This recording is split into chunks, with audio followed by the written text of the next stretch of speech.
To medical physiology lectures. आज हम पढ़ने जा रहे हैं सिरिंगोमाइलिया के बारे में। स्पाइनल कॉर्ड डिसीज़ में कई बार सिरिंगोमाइलिया पे एग्ज़ाम्स में शॉर्ट नोट पूछ लिया जाता है और वाइवा वॉइस में इससे कई बार क्वेश्चंस पूछे जाते हैं। सिरिंगोमाइलिया क्या होता है?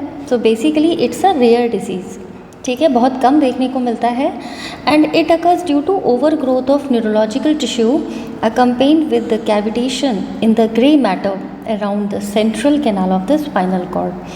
तो जो स्पाइनल कॉर्ड की सेंट्रल कैनाल होती है उसके चारों तरफ, सपोज ये सेंट्रल कैनाल है, ठीक है, ये आप स्पाइनल कॉर्ड मान लीजिए, तो ये सेंट्रल कैनाल है, ठीक है, ये डॉर्सल रूट है, ये वेंट्रल रूट है।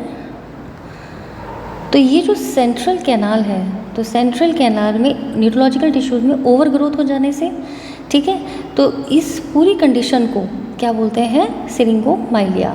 ये बहुत ही रेयर डिसीज़ है और सबसे ज़्यादा कॉमनेस्ट ये सिरिंगोमाइलिया किस एरिया में मिलता है? सर्वाइकल एनलार्जमेंट में। तो अगर आपने हमारा स्पाइनल कॉर्ड का क्रॉस सेक्शन एनाटॉमी चैप्टर पढ़ा हो तो आपको मालूम होना चाहिए कि हमने आपको बताया है कि सर्वाइकल एनलार्जमेंट कहाँ से कहाँ तक प्रेजेंट होता है, ठीक है। इसके फीचर्स क्या देखने को मिलते हैं? तो इसमें दो तरीके के फीचर्स होते हैं, सेंसरी फीचर्स और मोटर फीचर्स। सेंसरी फीचर्स जो है प्रीडोमिनेंट होते हैं and occur in form of dissociated anaesthesia. Dissociated anaesthesia का क्या मतलब होता है कि loss of pain and temperature with retention of touch sensation. Pain और टेम्परेचर जो सेंसेशन है उसका लॉस हो जाता है, लेकिन टच सेंसेशन जो है फिर भी बची रहती है। मोटर फीचर्स में अगर हम बात करें तो these are may occur due to spread of gliosis and cavitation. तो स्पाइनल सेंट्रल कैनाल के पास में कैविटीज़ बन जाती हैं या ग्लियोसिस न्यूरोलॉजिकल टिश्यूज़ की ओवरग्रोथ हो जाती है। फाइनली मोटर फीचर्स में क्या आता है?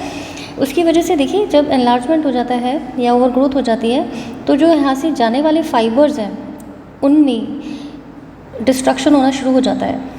तो एक कंडीशन आती है, बोलते हैं flaccid paralysis of upper limb muscle, और दूसरी होती है progressive spastic paralysis of legs.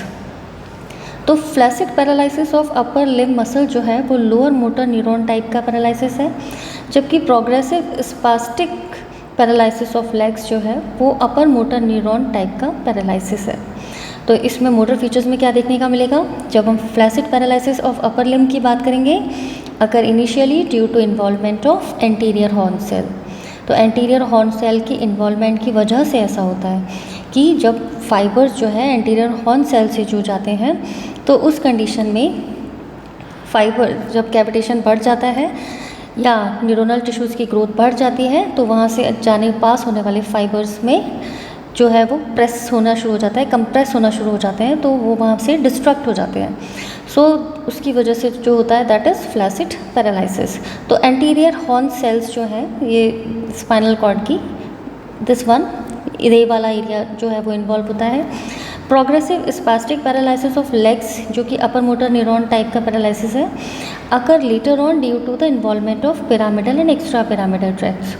तो जो कि पिरामिड और एक्स्ट्रा पिरामिडल ट्रैक्ट जो होते हैं उनके फाइबर्स जब इन्वॉल्व हो जाते हैं तो ये अपर मोटर न्यूरॉन टाइप का पैरालिसिस कर देता है, ठीक है।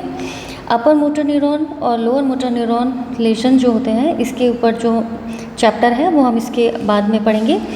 तो अगर सिरिंगोमाइलिया से रिलेटेड आपसे शॉर्ट नोट पूछा जाए या आपसे कोई क्वेश्चन पूछा जाए कि what is dissociated anaesthesia, what is the sensory features and the motor features of syringomyelia, now what type of involvement of spinal cord mostly occur during syringomalia? So this is cervical enlargement.